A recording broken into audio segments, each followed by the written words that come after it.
पृथ्वी वायुराकाश आपुग्निश्चंद्रमा रवि तपोतो जगर सिंधु पतंगो मधुप्रद गज मधुभा हरिणो मीन पिंगला कुरोर्भक कुमारी सरकृत सर्प भूण नामेश्व प्रेसकृत।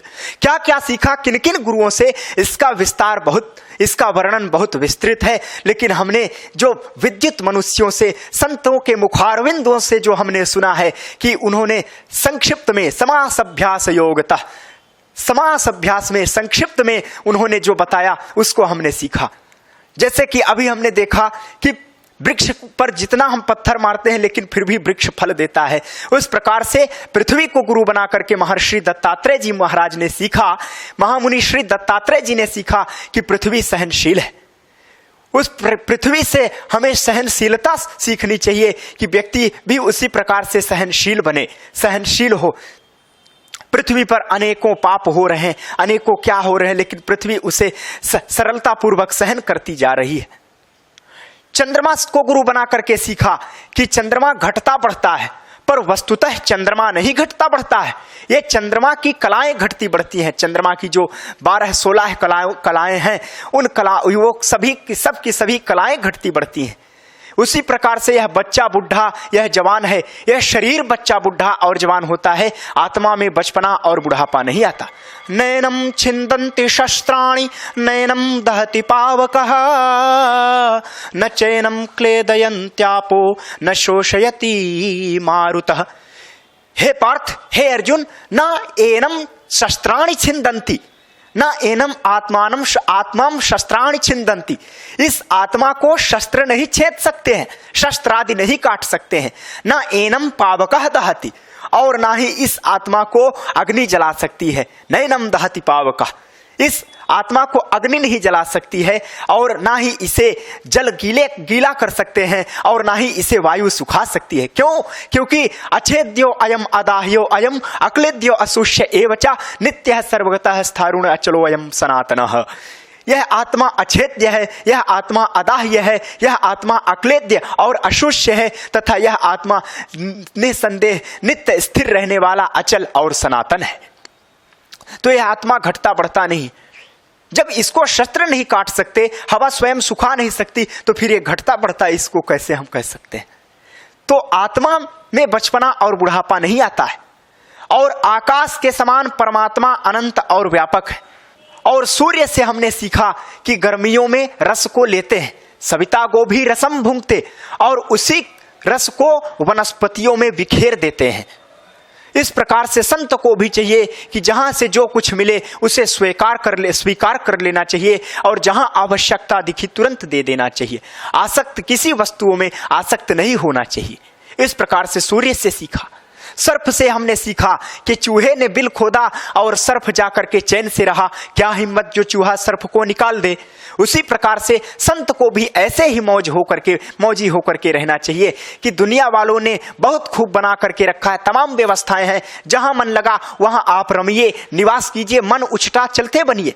अपने निर्माण आदि के चक्कर में मत पड़िए। निर्माण करेंगे, आसक्ति बढ़ेगी, फिर उसकी विवशता में चित्त चंचल होगा।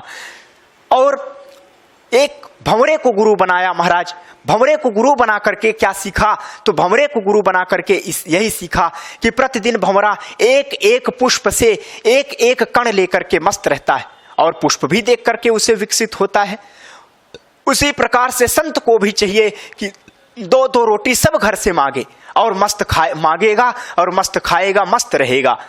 एक ही घर का अतिथि बन करके जाना गृहस्थ के लिए भार हो जाता है। हमने तो एक हाथी को भी गुरु बना लिया। हाथी से आपने क्या सीखा? तो हाथी को गुरु बना करके महामुनि श्री दत्तात्रेय जी ने सीखा कि पदापि युगतिर्भिक्षुण्ण स्पृशेत् दारमीमपि। संत को काठ की स्त्री का भी भूल करके स्पर्श नहीं करना चाहिए। क्यों? क्योंकि हाथी पकड़ने वाले जो लोग होते हैं तो काठ की हथनी बना करके और एक बड़ा सा गड्ढा खोद देते हैं, और उस गड्ढे में हथनी को डाल देते हैं, और हाथी उसके मिलने के चक्कर में जाकर के उस गड्ढे में गिर जाता है, तो लोग हाथी पकड़ लेते हैं। इस प्रकार से संत को चाहिए कि संत भी सावधान रहे, स्त्रियों का स्पर्श भूल करके भी न करे, और माताओं का भी धर्म होता है कि दूर से ही संत को हाथ जोड़ करके भली प्रकार से दंडवत प्रणाम करे। यह हमने सीखा, क्योंकि यदि व्यक्ति संत स्त्रियों का स्पर्श करेगा, स्त्रियों से बात करेगा, तो फिर सब जानता है तिर्या चरित्र, तो फिर तिर्या चरित्र ही होती है, अपनी ओर आकर नारी आकर्षण वाली होती है, तो अपनी ओर आकर्षण कर सकती है। इसलिए संत को सावधान होकर के स्त्रियों का स्पर्श नहीं करना चाहिए। और एक भृंगी कीट को गुरु बना करके सीखा कि एक कीड़े को भृंगी ने मिट्टी में कैद कर दिया, और वह कीड़ा भृंगी का चिंतन करते करते उसका भयाक्रांत होकर के स्वयं भृंगी बन गया। इसलिए उससे हमने यह सीखा कि जैसा चिंतन करोगे वैसा ही होगा। यदि हम भूतों की उपासना करेंगे तो सकल भी हमारी भूतों जैसे होगी, और यदि हम भगवान नाम संकीर्तन करेंगे, भगवान के कमल चरणों में उपासना करेंगे, भगवान के कमल चरणों की आराधना करेंगे, तो फिर हमारे मुखमंडल में भी वही दिव्यता और वही आभा प्रकाशमान होगी। यह हमने सीखा। हमने एक मुनि श्री दत्तात्रेय जी कहते हैं कि हमने एक वैश्या को भी गुरु बना लिया। महाराज, वैश्या से आपने क्या सीखा? उनके शिष्य लोग कहते हैं कि गुरुदेव आपने वैश्या से क्या सीखा? तो भगवान कहते हैं महामुनि श्री दत्तात्रेय जी कि सजी धजी वेश्या बैठी रही दिन सुबह से लेकर के शाम दोपहर तक, और जब उससे कोई मिलने के लिए नहीं आया तो उसे बड़ी आत्मग्लानि हुई, और उसने कहा राम राम राम, यदि मैं इतनी प्रतीक्षा परमात्मा से करती तो शायद परमात्मा मिल जाते, और मैं इन हाड़ मांस के पुतलों की प्रतीक्षा में मैं कब से बैठी हुई हूँ। तो उसने दुनिया की सारी आसक्ति को त्याग करके, और जब भीतर गई तो सुखम सुस्वाप पिंगला, बड़ी चैन की नींद ली, उसे बड़ा विश्राम मिला। मैंने उसे गुरु बना करके सीखा कि आशा ही परमम दुखम नैराश्यम परमम सुखम। सांसारिक जनों से यदि हम आशाएं लगाकर बैठेंगे, आशाएं करेंगे, उम्मीदें करेंगे, तो परिणाम में दुख के अलावा और कुछ भी मिलने वाला नहीं है।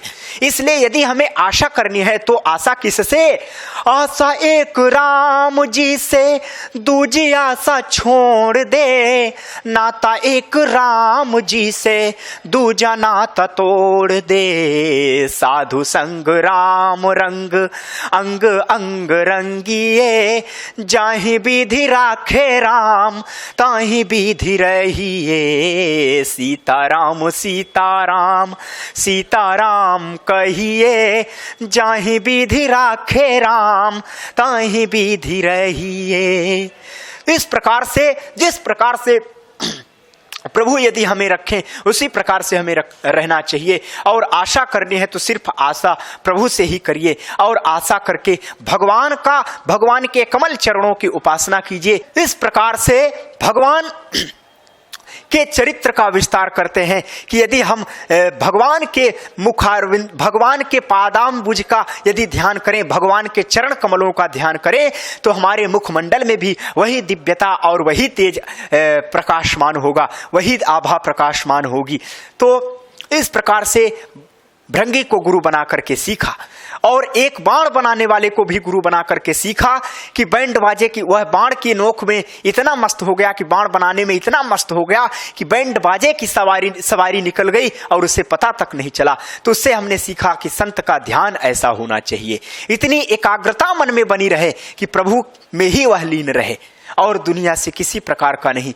तो बंधुओं, यह आप लोगों को कथा कैसी लगी? आप लोगों को यदि यह कार्यक्रम हमारा बहुत अच्छा लगा होगा तो अब अच्छा लगा, वैसे तो हमें विश्वास है कि जरूर आप लोग इसे पसंद किए होंगे और आप लोगों को बहुत अच्छा लगा होगा। तो हम चाहते हैं कि ये जो कार्यक्रम यदि आपको अच्छा लगा आप कमेंट के माध्यम से जरूर बताएं, और भगवत रसामृतम चैनल को अवश्य ही सब्सक्राइब करें, इसका लाभ उठाएं, क्योंकि आप लोगों की प्रेरणा से, आपके पुण्यमयी प्रेरणा से हम लोग जो है तो हम आगे बढ़ सकते हैं, और हमारा जीवन तभी सार्थक, सफल और कृतार्थ होगा जब आप लोग हमारा मार्गदर्शन देंगे। आप लोग भी हमारे गुरु हैं। जिस प्रकार से महामुनि श्री दत्तात्रेय जी ने 24 गुरु बना करके सीखा, उस प्रकार से हर व्यक्ति किसी न किसी प्रकार से कुछ न कुछ उनमें कला अवश्य होती है, सीखने के लिए अवश्य होता है। तो आप लोग हमें बताएंगे तो हमें आप लोगों से प्रेरणा प्राप्त होगी और आगे कुछ करने का हमें साहस प्राप्त होगा। तो भगवत रसामृतम चैनल को अवश्य ही सब्सक्राइब करें, उन्हें बताएं कि हमारा कार्यक्रम हमें कैसा लगा, जिससे कि आप लोगों से ही सीख करके, आप लोगों के मान सम्मान से, आप लोगों के प्रोत्साहन से हमें आगे कुछ करने की प्रेरणा मिलेगी।